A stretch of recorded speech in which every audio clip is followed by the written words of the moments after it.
그날 오후는 오랜만에 여유를 즐긴 날이었습니다. 남편과 저는 각자 좋아하는 일을 하며 집에서 시간을 보내고 있었죠.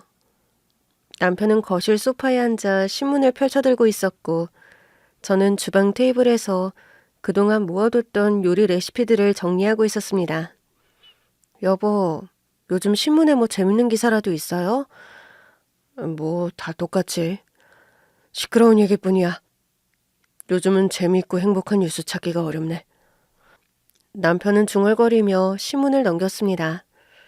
저는 고개를 끄덕이며 조용히 차 한 잔을 따라 들었습니다. 창밖으로 비치는 오후의 햇살이 눈부시게 아름다웠어요. 아, 이렇게 조용한 오후는 정말 오랜만인 것 같네요. 그러게, 이렇게 쉬는 날도 있어야지. 매일 바쁘게만 살 수는 없잖아. 그 말에 저는 웃으며 고개를 끄덕였어요. 남편이 평소에 바쁜 편이라 가끔 이렇게 여유를 즐기는 모습을 보면 참 다행이라고 느꼈거든요. 그때였습니다. 갑자기 핸드폰 벨소리가 울려 퍼졌습니다. 당신 전화 아니야? 아, 내 거예요? 아, 핸드폰이 어딨더라? 요즘은 물건을 잠깐 내려놓으면 그 다음에 그걸 어디에 두었는지 도통 생각이 나질 않아서 곤욕을 치른 적이 많았거든요. 자동차 키를 놔두고 주차장까지 갔다가 집에 돌아온 적도 몇 번 있었고, 양념이며 식재료를 사놓고는 모르고 새 것을 또 사는 일도 있었어요. 혹시 내가 치매인 건가? 덜컥 겁이 났는데 남편은 그 나이 때는 다들 그러는 거라며 괜히 걱정을 하지 말라고 하더라고요. 한참 거실을 서성였는데 핸드폰이 보이지가 않더라고요. 거실이 아니라 어디 다른 곳에 있는 것 같은데? 아니, 내가 아까 전에 뭐 확인한다고 핸드폰 썼는데. 아, 어디에 뒀지? 아차! 아, 내 정신 좀 봐. 거기에 뒀구나. 저는 곧장 부부 침실 안쪽에 있는 드레스룸으로 달려갔어요. 보니까 서랍장 위에 핸드폰이 있더라고요. 휴대폰을 들어 화면을 확인했는데 우리 아들이었습니다. 여보세요? 아들? 이 시간에 웬일이야? 일하는 시간 아니야? 아, 잠깐 쉬고 있어요. 근데 엄마, 오늘 시간 있으세요? 저 집에 가려고요.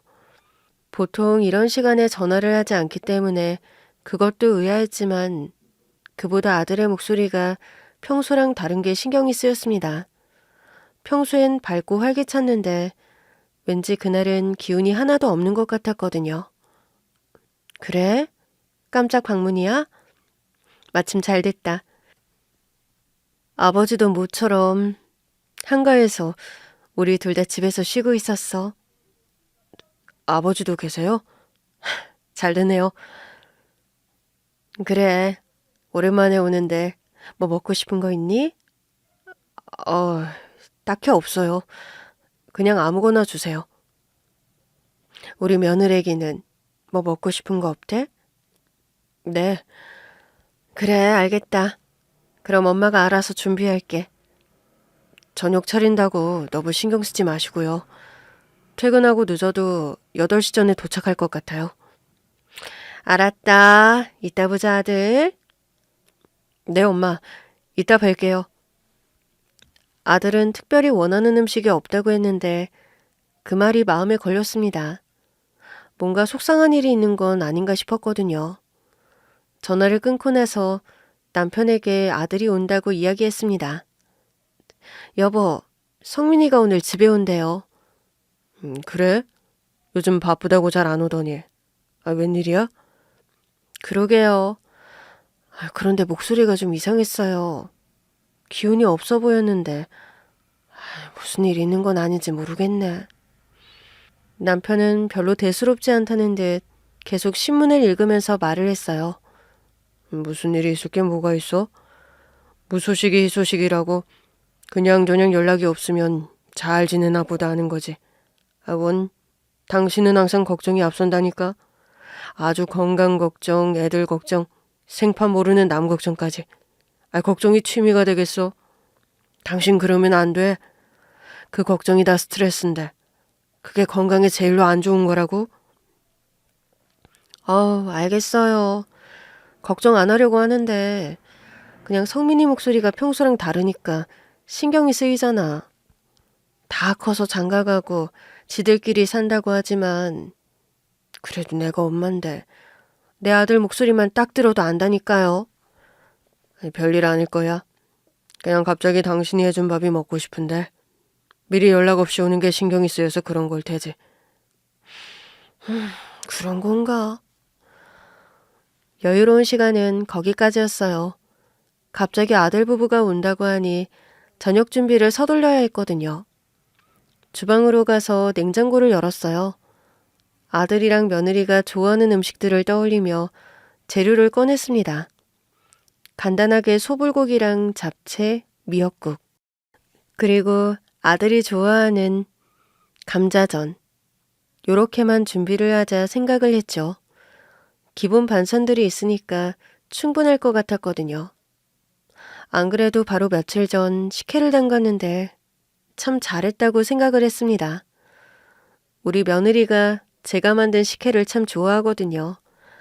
밥 먹고 과일이랑 식혜를 먹으면 되겠다. 그리고 이따 애들 갈 때 식혜를 넉넉하게 싸줘야겠다 생각을 했어요. 저는 그때부터 정신없이 요리를 하기 시작했습니다. 그리고 몇 시간 후 현관문이 열리는 소리가 들렸어요. 저는 앞치마에 손을 닦고 현관으로 나갔습니다. 아유, 우리 아들 왔네. 어서 와라. 네, 엄마.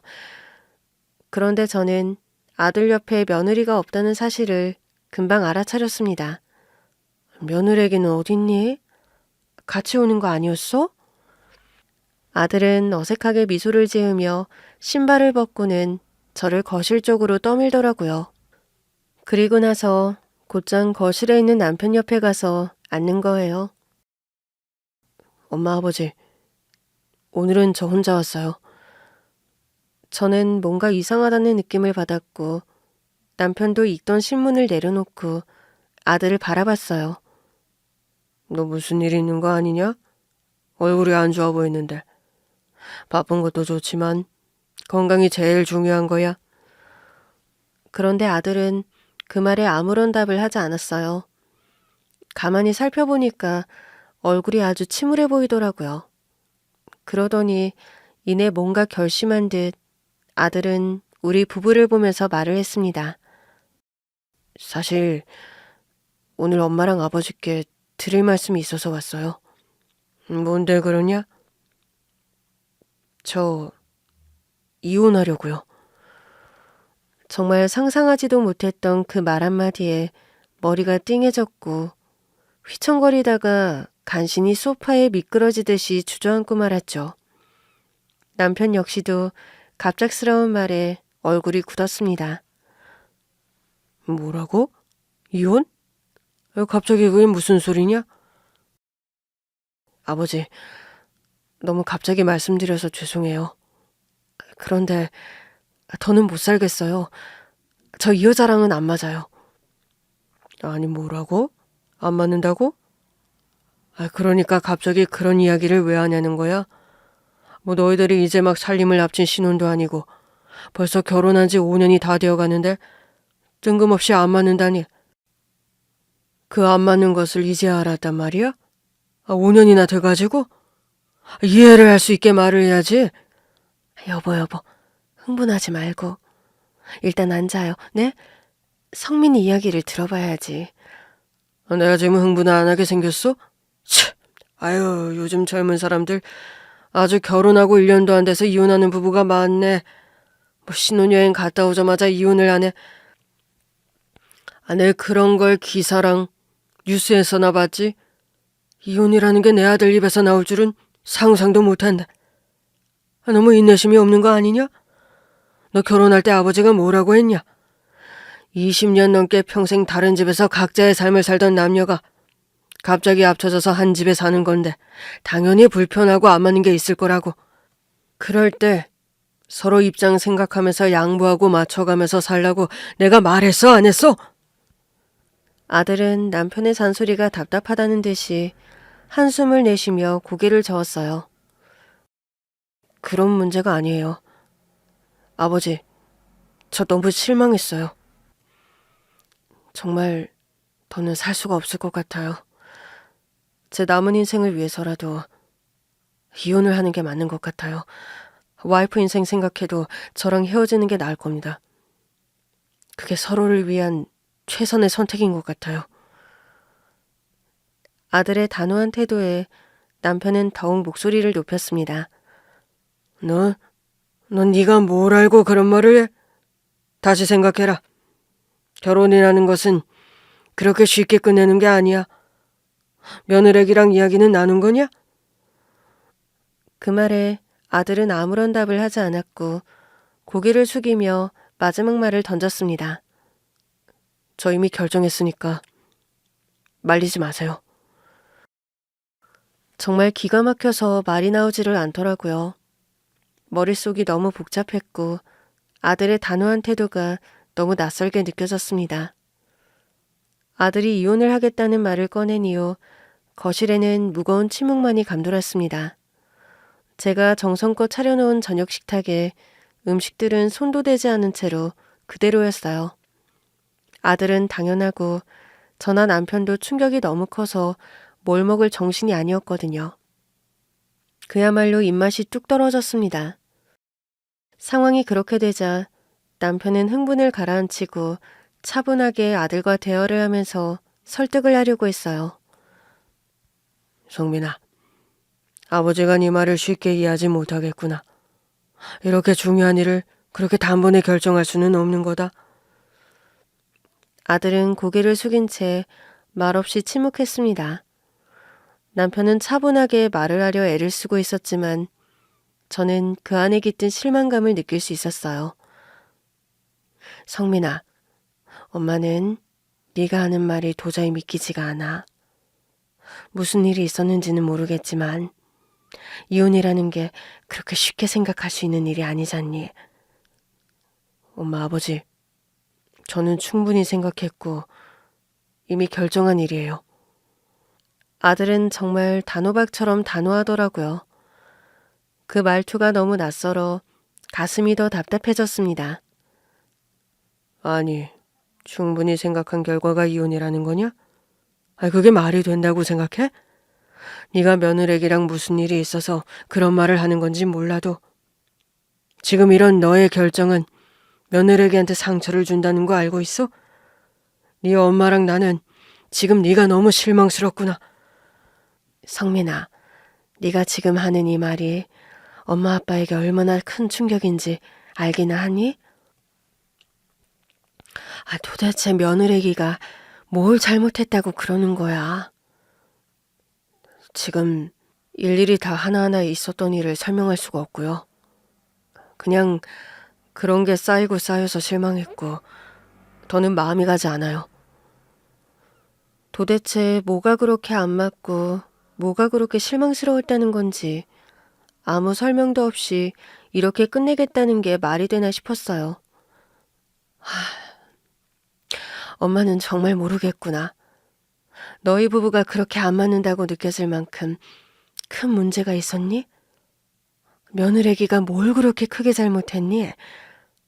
엄마, 그냥 제발 그만 물어보세요. 아들은 고개를 푹 숙인 채 말을 했는데 하기사 이혼하겠다는 말을 하는 마음이 편하지는 않겠죠.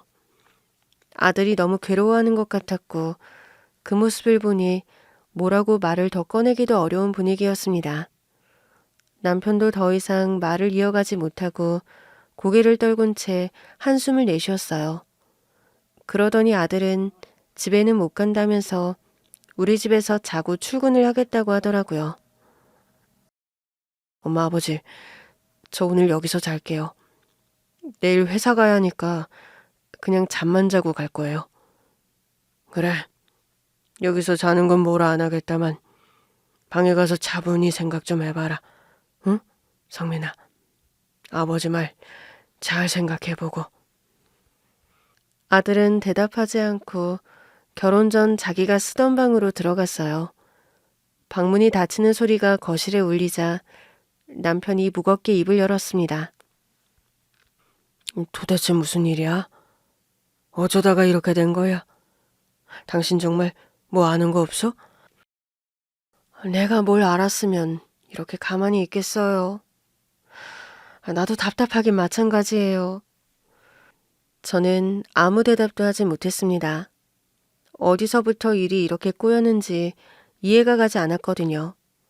그리고 한 30분이 지났을까 아들은 샤워를 하기 위해 욕실로 들어갔어요. 저는 그 틈을 타서 몰래 집 밖으로 나갔습니다. 며느리와 이야기를 나누고 싶었거든요. 전화기를 꺼내 며느리에게 전화를 걸었습니다. 하지만 신호음만 들릴 뿐 며느리는 전화를 받지 않았어요. 제발 좀 받아라. 며느리가 전화를 받지 않자 급히 문자를 보냈습니다. 얘야, 무슨 일이 있는 거니? 이야기 좀 나누자. 전화 좀 줘라. 그렇게 몇 분을 기다렸지만 며느리에게서 답장은 오지 않았습니다. 그 순간 온몸에 힘이 빠져버렸어요.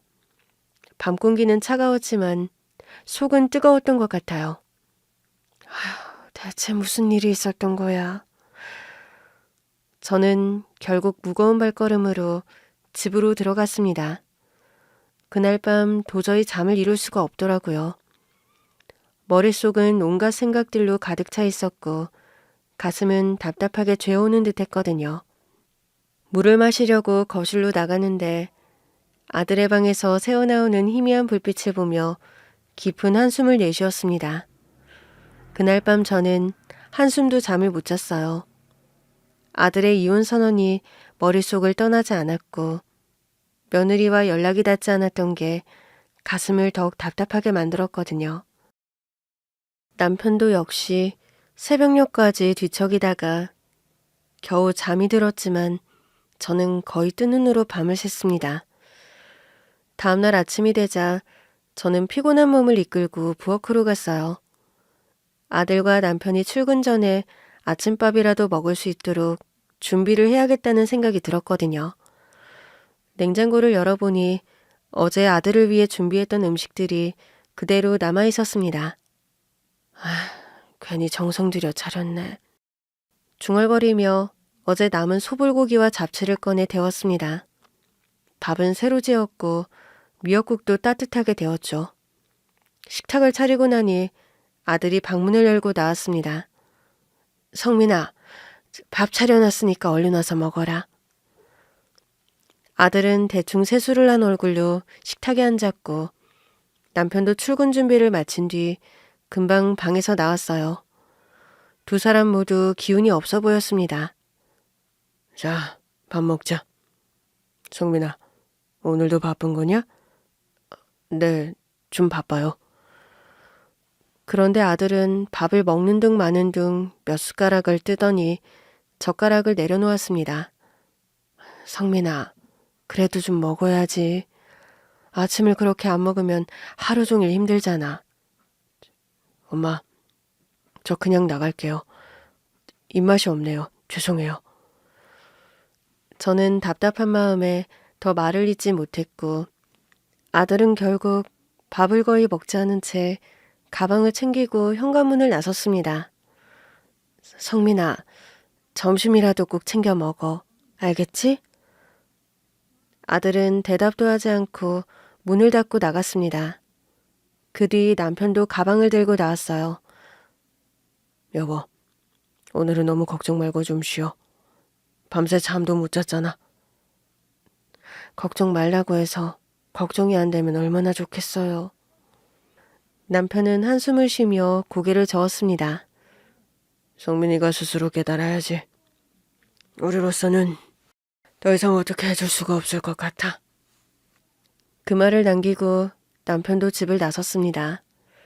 저는 두 사람이 나간 뒤 식탁에 남은 빈 그릇들을 치우며 설거지를 하려고 했는데 머리가 깨질 것처럼 아팠어요. 잠시 눈을 붙여야겠다는 생각에 소파로 갔는데 그만 그대로 잠이 들어버렸죠. 그러다 핸드폰이 울리는 소리에 번쩍 눈을 떴는데 오전 10시 30분쯤이었던 것 같아요. 액정을 확인하니 사부인이었습니다. 여보세요? 사부인. 사부인, 오늘 제가 잠깐 만나뵐 수 있을까요? 점심에 한정식당을 예약했는데 1시에 괜찮으실까요? 정말 이렇게 당일에 만나 뵙자고 하는 게 예의가 아닌 줄은 알지만 상황이 상황인지라. 갑작스러운 요청이었지만 사부인의 목소리가 떨리고 있는 게 느껴졌거든요.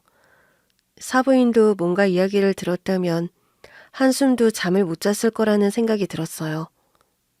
그래요. 알겠습니다. 어디로 가면 되나요? 사부인은 한정식당의 이름과 주소를 알려주었고 저는 그곳으로 향하기 위해 준비를 시작했습니다. 그렇게 약속 시간에 맞춰 한정식당에 도착했는데 사부인이 먼저 와 계셨고 예약된 룸으로 안내를 받아 들어갔더니 초췌한 얼굴을 한 사부인이 보였습니다. 사부인, 저 왔어요. 어서 오세요, 사부인. 사부인은 일어나서 저를 맞이했지만 얼굴에는 근심, 걱정, 수심이 가득하더라고요. 혹시 사부인, 무슨 이야기를 들으셨나요? 도대체 무슨 일이에요? 어제 아들이 집에 와서는 이혼. 내가 그 단어를 꺼내는 게 괴롭네요. 나도 무슨 일인지 알 수가 없어요. 갑자기 이혼을 하겠다고 선언을 해서 저희도 충격을 받았거든요. 사부인은 혹시 무슨 일인지 알고 계신가요? 그 순간 사부인의 눈에서 눈물이 흘렀고 갑자기 그 자리에서 무릎을 꿇는 게 아니겠어요? 사부인, 제발 이혼을 막아주세요. 이대로 두면 우리 다 죽습니다. 저는 깜짝 놀라서 얼른 사부인을 일으키려 했습니다. 아니, 사부인, 이러지 마세요. 왜 이러시는 거예요? 사부인을 붙잡고 간신히 일으켜 세우려는 순간 예약한 방의 문이 열렸거든요. 그리고 문을 열고 들어온 여자를 보자 저는 그만 입을 틀어막았습니다. 믿을 수 없는 얼굴이 갑자기 나타났거든요. 사부인은 그런 저를 보며 눈물을 훔치고 있었습니다. 우리 앞에 나타난 그 여자는 저를 보며 조용히 고개를 숙였고 그 순간 저는 과거의 기억 속으로 빠져들기 시작했어요. 저희 친정집은 제가 기억하는 한 부족함 없이 여유롭고 따뜻한 집이었습니다. 어머니는 살림에 충실하시고 언제나 저와 아버지를 위해 바쁘게 움직이셨어요. 그런 어머니의 모습이 다정하고 아늑한 가정을 만드는 것 같았습니다. 그리고 아버지는 사업가셨어요. 저희 아버지는 자수성가를 했는데 부지런하고 원칙을 중시하시는 분이셨죠. 항상 어머니와 저를 위해 노력하시고 가정과 일을 모두 충실히 해내시는 모습이 어릴 적 저에게 큰 존경심을 심어주었습니다. 저는 그런 어머니와 아버지를 본받아 나중에 가정을 꾸리게 되면 엄마 아버지 같은 가정을 꾸려야지 그런 생각을 품게 되었어요. 20대 중반부터 결혼 이야기가 오가기 시작했지만 저는 그렇게 성급히 결혼을 할 생각은 없었습니다. 적어도 마음에 꼭 드는 사람을 만나야겠다는 생각이 강했거든요. 그런데 20대 후반 선을 통해 남편을 만나게 되었을 때 저는 이 사람이 바로 그 사람일지도 모르겠다는 생각을 하게 되었어요. 처음 선을 본 자리에서 남편은 신중하고 말수가 적은 편이었지만 그 안에 묵직한 진심이 느껴졌습니다. 저는 부족한 게 많은 사람입니다. 하지만 앞으로 더 노력해서 지금보다 더 나은 사람이 되고 싶습니다. 제가 보기엔 충분히 좋은 분 같은데요. 제가 제 자신에 대한 기준이 좀 높은 편입니다. 제가 하는 일이 꼭 가족의 삶과 연결되니까 더 잘해야겠다는 생각이 들어요. 남편은 당시 아버지의 사업을 물려받을 준비를 하고 있었는데 그걸 당연하게 여기지는 않았습니다. 제가 더 잘 준비해서 좋은 방향으로 끌고 가야죠. 남편의 말에는 책임감이 가득 담겨 있었고 그의 그런 태도에 저는 점점 마음을 열었습니다. 처음 손을 본 뒤 몇 차례 더 만나며 대화를 나눌수록 이 남자가 신뢰할 수 있는 사람이라는 확신이 들었거든요. 결국 손을 본 지 6개월 만에 우리는 결혼을 결심했습니다. 양가 부모님의 지원 덕분에 신혼살이를 시작할 때 큰 어려움은 없었어요. 우리 부부는 부모님께 감사함을 느끼며 평온하게 신혼생활을 시작했습니다. 신혼 초에 아침마다 신혼집 창문을 열고 들어오는 햇살을 보며 다짐을 하곤 했어요. 우리 아버지와 어머니처럼 이 사람과 평생 행복하게 살아야지 라고요. 남편은 듬직하고 우직하면서도 사소한 일 하나하나까지도 함께 하려는 사람이었습니다. 그런 남편과 함께 사는 매일이 참 행복하고 감사했어요. 결혼 후 1년, 저와 남편은 참 평온하고 행복한 신혼생활을 보냈습니다. 아침마다 서로를 깨우며 웃고 저녁이면 손을 잡고 동네 공원을 걸으며 이야기를 나누는 매일이 너무도 따뜻했어요. 그러던 어느 날 남편이 조심스럽게 말을 꺼냈습니다. 우리 이제 아기를 가는 게 어떨까? 여보, 나도 그 생각을 하고 있었어요. 남편의 제안에 저도 고개를 끄덕였습니다. 우리 부부 모두 아이를 좋아했고 신혼생활의 안정감 속에서 이제 가족을 늘릴 때라는 생각이 들었거든요. 그날 이후 우리는 아이를 가지기 위해 준비를 시작했습니다. 규칙적인 생활을 하고 건강한 음식을 챙겨 먹으며 서로의 컨디션을 세심히 살폈어요. 하지만 시간이 지나도 좀처럼 아이가 생기지 않았습니다. 처음 몇 달 동안은 조금 더 기다리면 되겠지 생각을 했지만 1년이 넘도록 아무 소식이 없으니 불안한 마음이 커져갔습니다.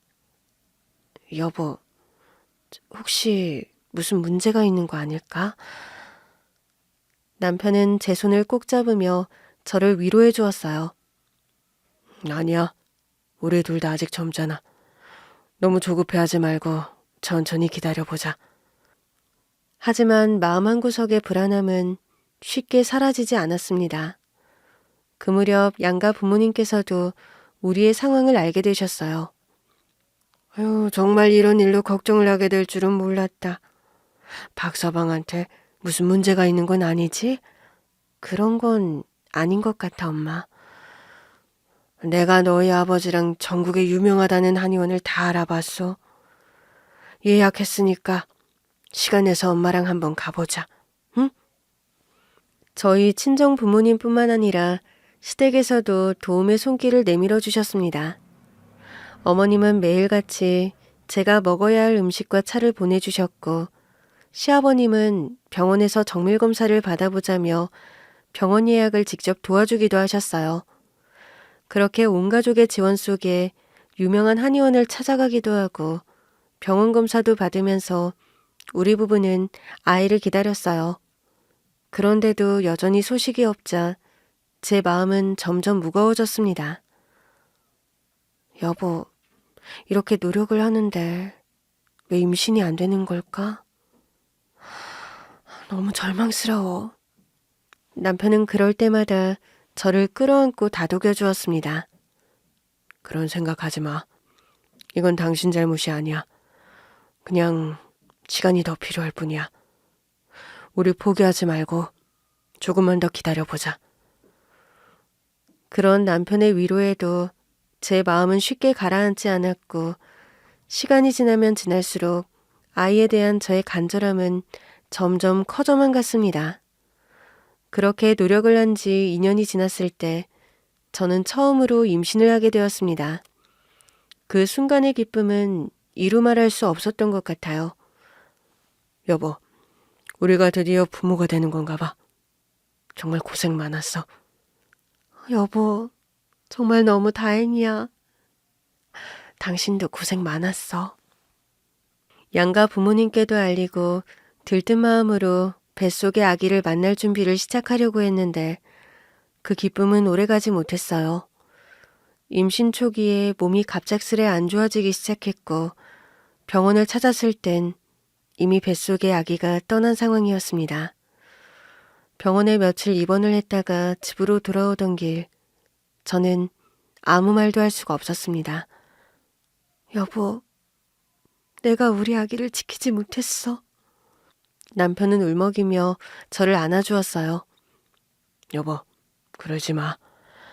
당신이 얼마나 노력했는지 내가 다 알아. 나는 당신 몸이 상했을까봐 그게 더 걱정이야. 괜찮아, 여보. 응? 마음 편히 가져야지. 당신 건강이 나한테 제일 중요해. 남편은 정말 제 몸을 걱정했고 나중에는 아이가 없어도 그만이다. 우리 부부끼리 행복하게 살면 된다고 했지만 저는 아이에 대한 마음을 포기할 수가 없었어요. 남편에게 이런 마음을 이야기하며 계속 노력을 하자고 했죠. 하지만 그 뒤로도 두어 번의 임신, 그리고 계속 뱃속에서 아기를 잃는 상황이 반복되었습니다. 매번 희망이 꺾이며 절망으로 바뀔 때마다 저는 점점 더 초라해지는 것 같았습니다. 하지만 남편은 항상 제 곁에서 버팀목이 되어주었어요. 그러던 어느 날 결혼한 지 5년이 지났을 때 저는 또다시 임신을 하게 되었습니다. 하지만 기쁨보다는 걱정이 앞섰어요. 또 실망할까봐 겁이 났거든요. 여보, 혹시 또 잘못되면 어떡하지? 여보, 그런 생각하지 마. 당장은 그냥 당신 몸 생각하자. 응? 다 괜찮을 거야. 남편과 가족들은 그 어느 때보다 제 건강을 챙기며 주의를 기울여 주었고 정말 조심스럽게 하루하루를 보냈습니다. 임신 초기 기간을 무사히 넘겼을 때 얼마나 기뻤는지 몰라요. 드디어 이번에야말로 우리 아기를 볼 수 있는 건가 했거든요. 안정기에 접어들자 매일매일 아기를 만나는 순간을 상상했고 더욱더 몸 관리에 신경을 썼습니다. 그리고 마침내 저는 건강한 아들을 낳을 수 있었습니다. 아기를 품에 안고 눈물을 흘리던 남편의 얼굴이 아직도 선명합니다. 여보, 정말 고생 많았어. 우리 아들이네. 여보, 우리 아들 너무 사랑스럽지? 나 정말 우리 아기를 만난 게 꿈만 같아. 그날 저는 제 품에 안긴 작은 생명을 보며 그 어떤 일이 있어도 이 아이를 잘 키우겠다고 다짐을 했어요. 금이야 오기야 귀하게 키운 아들은 우리 부부의 소중한 보물이었습니다. 뱃속에서 여러 번 생명을 떠나보낸 끝에 어렵게 얻은 아들이었기에 저는 아들에게 애정을 아낌없이 쏟으며 키웠어요. 저의 그런 마음을 알았는지 우리 아들은 늘 부모 말을 잘 들었고 공부도 열심히 했습니다. 성민아, 공부하다 힘들면 좀 쉬어라. 건강이 제일 중요해. 네, 엄마. 근데 조금만 더 할게요. 내일 시험이라 복습해야 해서요.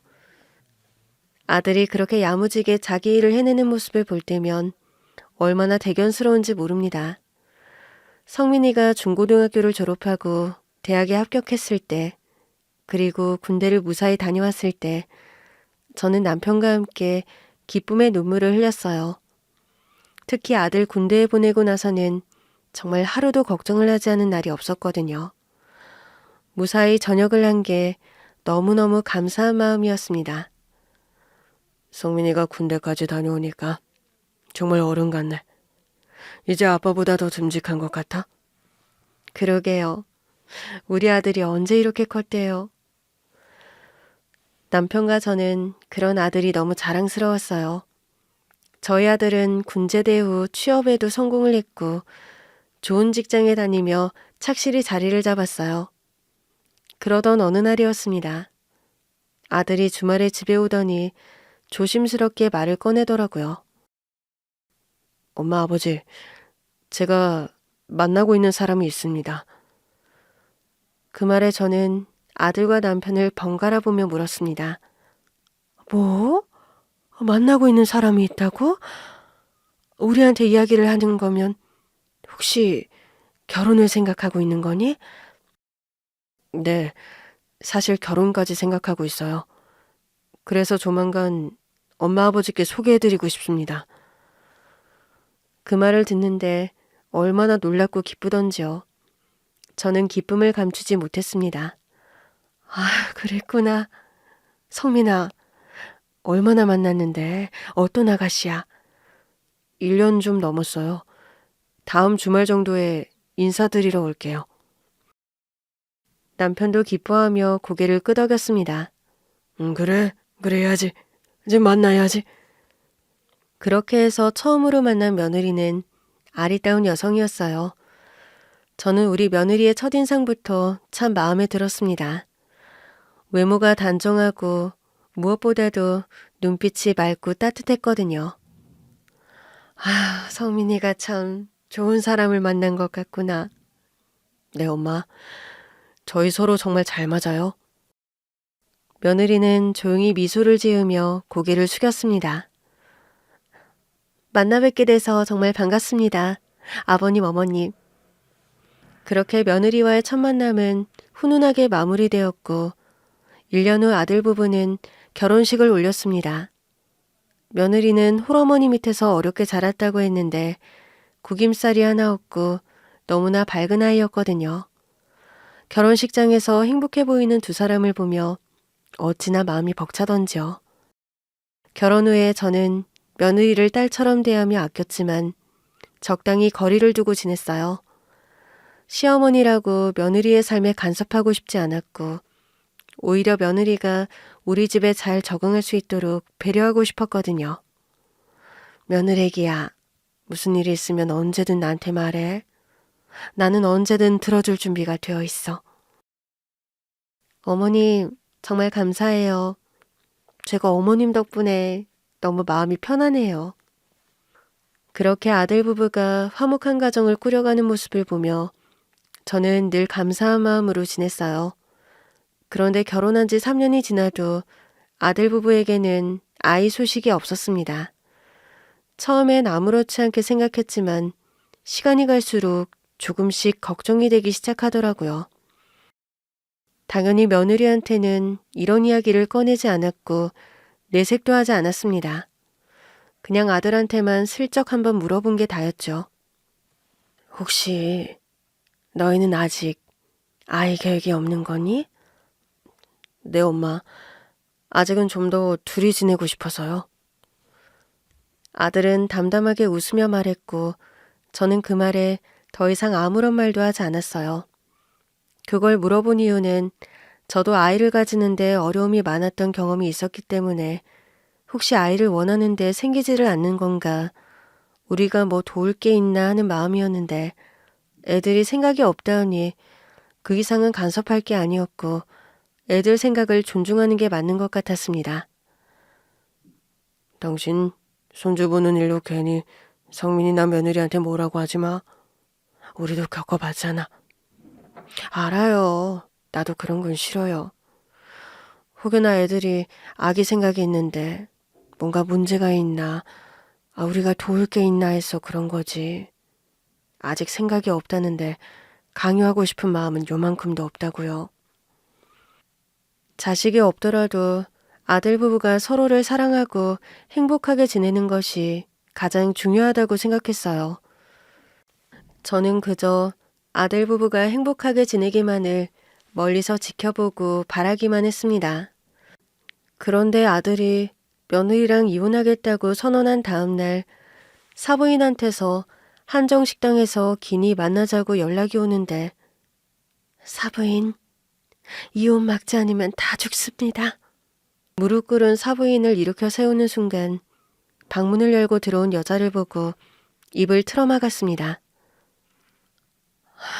순애 씨, 맞죠? 저는 문 앞에 서 있는 여자의 얼굴을 한참 동안 바라보며 떨리는 목소리로 말을 건넸습니다. 믿기지 않을 정도로 오랜 시간이 흘렀지만 저는 그 여자의 얼굴을 한눈에 알아볼 수 있었어요. 그만큼 제게 깊은 인연으로 남아있는 사람이었으니까요. 순애 씨는 조용히 미소를 지으며 고개를 끄덕였습니다. 사모님, 오랜만이에요. 그 말 한마디에 저는 감정이 북받쳐 올라서 손으로 입을 막았어요. 눈물이 왈칵 쏟아졌거든요. 세상에, 순애 씨. 정말 순애 씨 맞아요? 이렇게 여기서 다시 만날 줄은 정말... 사부인 역시도 그저 입을 틀어막으며 눈물을 꾹꾹 참고 있었어요. 그리고 순애 씨를 다시 보게 되었을 때 그 오래전의 기억이 한순간에 주마등처럼 스쳐 지나갔습니다. 순애 씨를 처음 만났을 때 저는 정말 힘든 시기를 보내고 있었어요. 결혼한 지 몇 년이 지나도 아이가 생기지 않았고 어렵게 아기를 갖게 된 첫 번째 임신의 기쁨도 잠시 뱃속에서 아기를 떠나보냈거든요. 처음 그 일을 겪으며 몸과 마음이 지칠 대로 지쳐 있었고 병원을 드나들며 울고 또 울었던 날들이었어요. 남편과 양가 부모님들이 모두 계셨지만 가족도 아닌 사람. 가장 힘들던 그 시기 제 곁에 있었던 사람이 바로 순애 씨였습니다. 병원에 입원해 있을 때 간호사분이 소개해준 간병인이었는데 첫 만남에서부터 순애 씨는 저를 따뜻하게 대해주었습니다. 사모님, 제가 잘 보살펴 드릴게요. 조금만 힘내세요. 순애 씨는 당시 저랑 나이가 엇비슷해 보였는데 부드러운 말투와 정성스러운 손길은 병원 생활에 지친 저에게 큰 위로가 되었어요. 그리고 병원을 나온 후에도 순애 씨는 제 곁에 있어 주었습니다. 첫 번째 이후 두어 번의 임신, 그리고 절망의 순간에도 늘 순애 씨가 저를 보살펴 주었습니다. 그리고 제가 어렵게 다시 임신에 성공했을 때, 그러니까 우리 아들을 가졌을 때 순애 씨는 매일같이 저희 집으로 출근해 저를 도와줬습니다. 몸조리를 위해 필요한 음식이며 집안일을 도맡아 해주었어요. 그 덕분에 정말 뱃속에 있는 우리 아들이 잘 자랐던 것 같아요. 그리고 제가 우리 아들을 낳은 뒤에도 우리 집에서 지내며 아기를 돌보아 주었습니다. 순애 씨, 정말 항상 고마워요. 그때 처음 그 일, 너무 큰 충격으로 몸과 마음이 힘들 때 병원에서 순애 씨를 만나지 않았더라면 그 이후의 과정을 나 혼자 버틸 수 없었을 거예요. 사모님이 건강하시고 행복해지시는 게 제 기쁨이에요. 제가 해야 할 일을 할 뿐인걸요. 순애 씨의 따뜻한 말은 언제 들어도 진심이 느껴졌습니다. 그렇게 순애 씨는 아들이 2살 때까지 우리 가족과 함께 했습니다. 매일같이 저희 집으로 와 아들을 돌봐주고 저와 남편이 일할 때도 곁에서 도움을 주었죠. 그러던 어느 날 순애 씨가 조심스럽게 말을 꺼냈어요. 사모님, 제가 이제 이 일을 그만해야 할 것 같아요. 갑자기요? 왜요, 순애 씨? 무슨 일 있어요? 이제 성민이도 2살이고 사모님 건강도 많이 회복되셨잖아요. 그리고 저도 새로운 일을 생각하고 있어서요. 그 말을 들었을 때 저는 섭섭한 마음을 감추지 못했습니다. 순애 씨가 없으면 저는 어떡하라고요. 사모님, 제가 했던 일들은 사모님께서도 충분히 잘 해내실 거예요. 그리고 저 여기 있었던 시간 동안 정말 행복했어요. 사모님과 아드님, 그리고 이 집에서 많은 걸 배웠거든요. 사모님이랑 사장님은 너무 좋은 분들이시고 참 행복한 부부인데 저도 언젠가 그런 가정을 꾸리고 싶네요. 건강히 잘 지내셔요. 그동안 감사했습니다. 그 말을 듣고 저는 더는 붙잡을 수 없었어요. 남편과 상의를 해서 섭섭하지 않게 살해를 하고 순애 씨를 보내게 되었습니다. 그 뒤로는 한 번도 순애 씨를 만나지 못했어요. 연락이 닿지 않았거든요. 그랬던 순애 씨를 몇십 년 만에 다시 만나다니 저는 감격스러움에 몸이 떨렸습니다. 순혜 씨, 그동안 어디에서 어떻게 지내셨어요? 그 세월이 흘러서 어느새 우리 둘 다 이렇게 나이가 들었네요. 멀리서도 사모님의 가정이 행복하길 바랐어요. 그리고 여기까지 오게 됐네요. 순혜 씨의 말 한마디 한마디가 제 마음에 깊이 와닿았습니다. 흐르는 눈물을 정신없이 닦던 그 순간 문득 정신이 차려지더라고요. 내가 왜 여기에 와 있었는지를 떠올리자 머릿속이 복잡해졌거든요. 그나저나 사부인과 아들 부부의 이혼 문제를 상의할 생각으로 만난 자리였는데 순혜 씨가 여기 갑자기 나타난 건 도대체 어떻게 된 일이지? 단순한 우연이 아닐 텐데. 저는 한참 동안 아무 말도 못하고 있었지만 뭔가 사연이 있다는 느낌이 강하게 들었고 침묵을 깨고 사부인에게 물었습니다. 사부인, 그런데 도대체 이게 어떻게 된 일인가요? 순혜 씨와 사부인께서 아는 사이였어요? 그러자 사부인은 눈에 눈물이 맺힌 채로 고개를 끄덕였습니다. 네, 사부인. 제가 순혜 씨와 아는 사이라고 하기는 좀 그렇네요. 사실 순혜는 제 동생이에요. 순간 그 말이 도무지 믿기지가 않아 귀를 의심했습니다. 뭐라고요? 순혜 씨가 사부인의 동생이라고요? 친동생?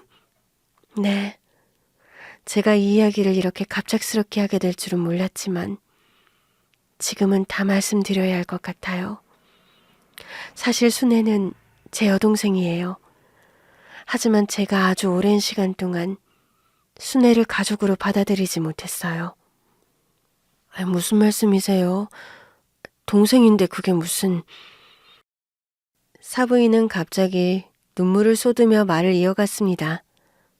순혜는 과거에 큰 실수를 했어요.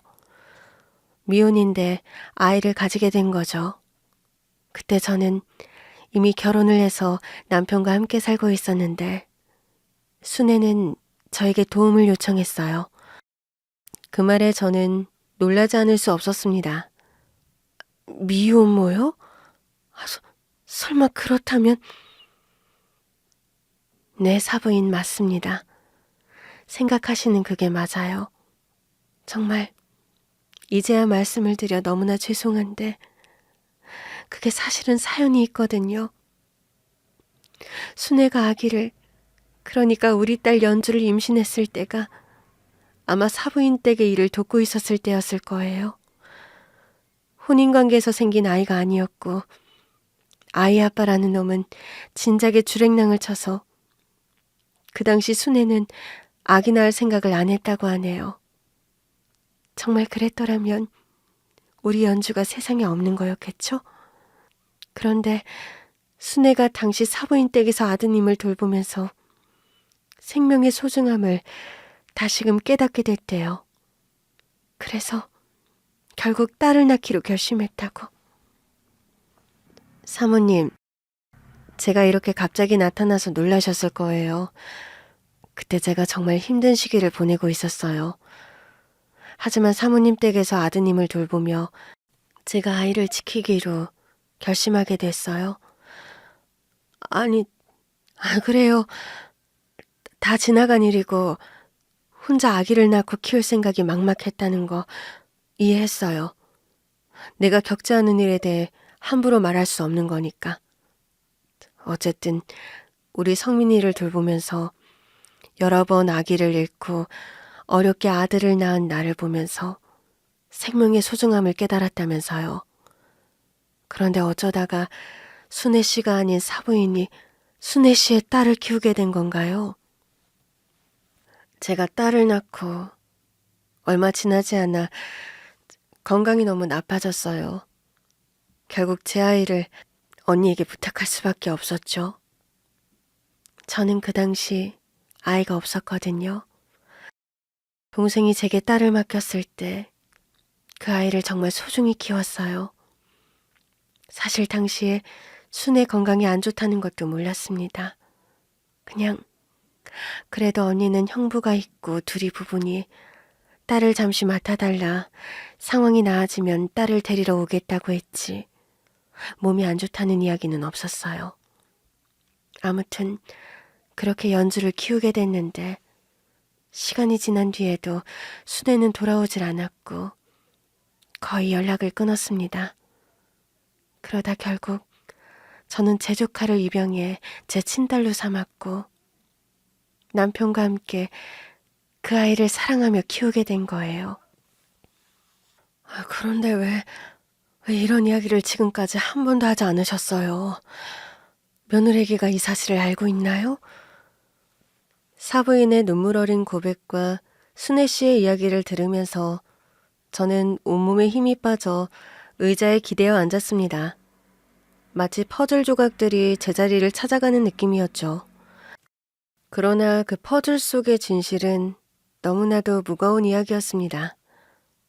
그러니까 며느리가 순애 씨와 연락이 닿은 게 몇 달 전이라는 거예요? 네, 저도 제가 딸을 다시 찾을 수 있을 거라곤 생각도 못했어요. 그런데 세월이 오래 흘렀지만 딸에 대한 그리움은 사라지지 않았고 결국 흔적을 찾아서 딸과 연락이 닿았어요. 순애 씨의 목소리는 떨리고 있었지만 그 눈빛에는 애틋함과 미안함이 담겨 있었습니다. 그런데 왜 그동안 아무런 연락도 하지 않았던 거예요? 그러니까 건강을 회복하고서 왜 딸을 찾지 않았나요? 그 오래전에 말이에요. 그 당시 건강을 회복하는데 몇 년이라는 시간이 흘렀어요. 언니와 딸한테는 말을 안 했지만 딸이 어렸을 때 언니네 집으로 간 적이 있었거든요. 딸이 언니 부부와 행복하게 지내고 있다는 걸 알게 됐을 땐 제가 다시 나타나는 게 오히려 그 아이에게 해가 될 것만 같았어요. 그래서 그냥 조용히 사라졌습니다. 사부인은 차마 순애 씨를 똑바로 보지 못하고 고개를 돌린 채 한숨을 쉬었습니다. 그래요. 동생이 우리 연주를 맡기고 사라졌을 때 저는 너무나 화가 나고 슬펐습니다. 시간이 지나도 동생이 소식이 없자 저는 결국 조카를 입양해 제 딸로 삼았고 정말 그 아이를 위해 최선을 다해 살았어요. 그런데 그 순간 사부인의 목소리는 떨리기 시작했습니다. 그런데 얼마 전 딸이 몰래 동생과 만나고 있다는 걸 알게 됐을 때 얼마나 충격을 받았는지. 사부인, 거의 갓난아기였던 아이를 저에게 맡겨놓고 20년 넘게 나타나지 않았던 동생이 이제 와서 딸 앞에 나타난다는 걸 내가 용서할 수가 없었어요. 순애 씨는 사부인의 말을 조용히 듣고 있다가 떨리는 목소리로 입을 열었습니다. 언니, 나도 알아요. 내가 큰 잘못을 했다는 걸요. 내가 다시 딸을 만나도 내 마음대로 그 애가 이제 내 딸이다. 엄마 대접 받겠다고 생각한 적은 한 번도 한 적이 없어요. 다만 너무 그리워서 20년이 넘게 지났는데도 딸이 생각나서 시간이 지날수록 그리워서 그랬던 거예요. 시간을 돌릴 수만 있다면 그런 선택을 하지 않았을 거예요. 언니한테 너무 미안하고. 그 말을 듣는 순간 저는 순애 씨와 사부인 사이에 얼마나 큰 갈등이 있었는지를 깨달았습니다. 그리고 그 갈등 속에서 며느리가 얼마나 힘들었을지도요. 며느리는 그 사실을 알고 뭐라고 했어요? 처음에는 딸이 혼란스러워했어요. 하지만 결국 저를 이해해 주더라고요. 그리고 우리 언니가 자신의 엄마인 것은 변함이 없다고요. 형부 돌아가신 뒤에 언니 혼자 고생하면서 자기를 키웠으니까요. 그런데 며느리가 이런 사실을 우리 아들한테 말을 안 한 거죠? 우리 아들이 이런 이유 때문에 이혼을 생각한 건 아닐 거예요. 아마도 사부인과 사돈어른이 실망하실까봐. 사위한테도 그렇고요. 의도한 것은 아니지만 뭔가 속이고 결혼을 한 것만 같아서 어떻게 어디서부터 말을 해야 할지 몰랐을 거예요. 저 역시도 이걸 말했어야 했는데 나는 정말 연주를 딸로 키웠기 때문에 그렇지만 다 죄송스럽습니다.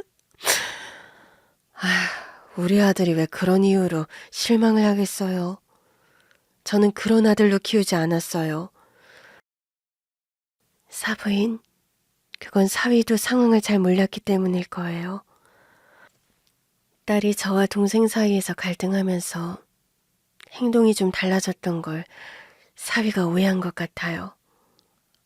그래서 우리 아들이 이혼하겠다고 한 거군요. 저는 그제야 모든 상황을 이해했습니다. 아들은 며느리기가 자신에게 숨기는 비밀, 그러니까 부쩍 갑자기 생기는 약속이나 연락, 그런 태도들이 무관심, 어쩌면 바람을 피고 있다는 생각까지 한지도 모르겠습니다. 그때 사부인은 고개를 숙이며 말했습니다. 사부인, 우리 딸은 잘못이 없어요. 아무것도 몰랐어요. 모든 게 제 책임입니다. 부디 헤아려 주시고 용서를 해주세요. 아니에요, 사부인. 그런 말씀 마세요. 어떻게 이런 인연을 상상이라도 할 수 있었을까요? 제가 가장 힘들었던 시기, 가장 큰 위로와 도움을 주었던 순애 씨, 그리고 순애 씨의 딸이 제 며느리가 되다니요.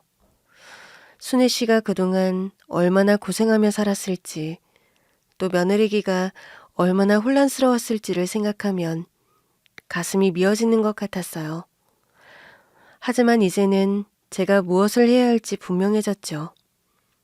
아들과 며느리가 다시 행복하게 살 수 있도록, 그리고 며느리기가 그동안의 아픔을 털어내고 진심으로 웃을 수 있도록 돕는 것이 제 몫이라고 느껴졌습니다. 그날의 만남 이후 남편에게 모든 것을 이야기한 뒤 아들과 며느리가 대화를 할 수 있도록 자리를 만들었어요. 아들은 며느리와 마주 앉아 진지하게 이야기를 나누었고 며느리는 눈물을 흘리며 이야기를 전했습니다. 그동안 숨겼던 거 정말 미안해. 어머님, 아버님 정말 죄송해요. 숨기려던 건 아니었지만 오히려 솔직히 말하지 않아서 불필요한 오해를 만든 것 같아요. 내가 잘못했어. 연준이가 무언가 달라졌다는 거. 그런데 내가 아는 너는 그렇게 아무런 이유 없이 행동할 사람이 아닌데 너한테도 묻지 않고 듣지도 않고 혼자 판단해서 정말 미안해. 두 사람은 서로 손을 맞잡으며 한참을 울었습니다. 저는 그 모습을 보고 마음이 놓였지만 동시에 안쓰럽기도 하더라고요. 이제는 과거를 뒤로하고 앞으로 서로 더 많이 이야기하고 오해 없이 살길 바란다. 우리 며느리기도 고생 많았고 우리 아들도 다시 마음 잘 잡고 행복하게 지냈으면 좋겠구나. 그리고 얼마 후 저는 순애 씨를 따로 만나 이야기를 나누었습니다. 순애 씨를 순애 씨라고 해야 하는지 어쨌거나 저한테는 사부인이 두 분이 된 상황이었거든요.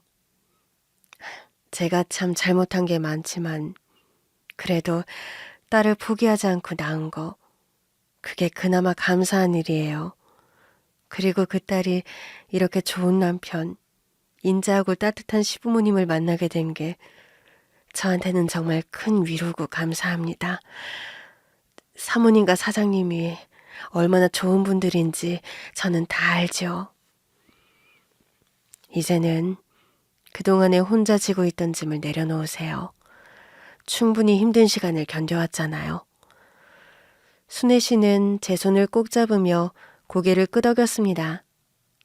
제가 최근에 얻게 된 보상이 있어서 그걸로 제가 힘들게 했던 우리 언니와 그리고 우리 연주를 아껴주고 이 모든 상황을 잘 풀어갈 수 있도록 큰 도움을 주신 사모님, 아니, 사부인께 조금이나마 보답을 하고 싶어서요. 그 후로 저희 가족은 다시 평화를 되찾았습니다. 아들과 며느리는 서로 신뢰를 회복하며 더욱 단단한 관계를 만들었고, 순애 씨와 사부인 역시 화해하며 서로의 상처를 보듬기 시작했습니다. 어머님, 제가 앞으로 더 노력할게요. 모든 걸 이해해 주시고 받아들여 주셔서 감사합니다, 어머님, 아버님. 그래, 나는 그냥 성민이랑 네가 행복하게 지내는 거, 그거 말고는 바라는 게 없다. 그리고 너한테 엄마가 두 분이라면 낳아준 어머니, 키워준 어머니 모두가 소중하고 네 어머니라면 나한테도 그 두 분이 다 사부인인 거야. 어머니, 감사합니다. 이런 인연은 우연이 아닌 필연이라는 생각을 합니다. 가족이란 서로의 아픔을 함께 나누고 서로를 위해 기꺼이 손을 내밀 수 있는 존재라는 걸 새삼 깨달았습니다. 앞으로도 이 소중한 인연을 지키고 더 따뜻한 가족으로 살아가고 싶습니다.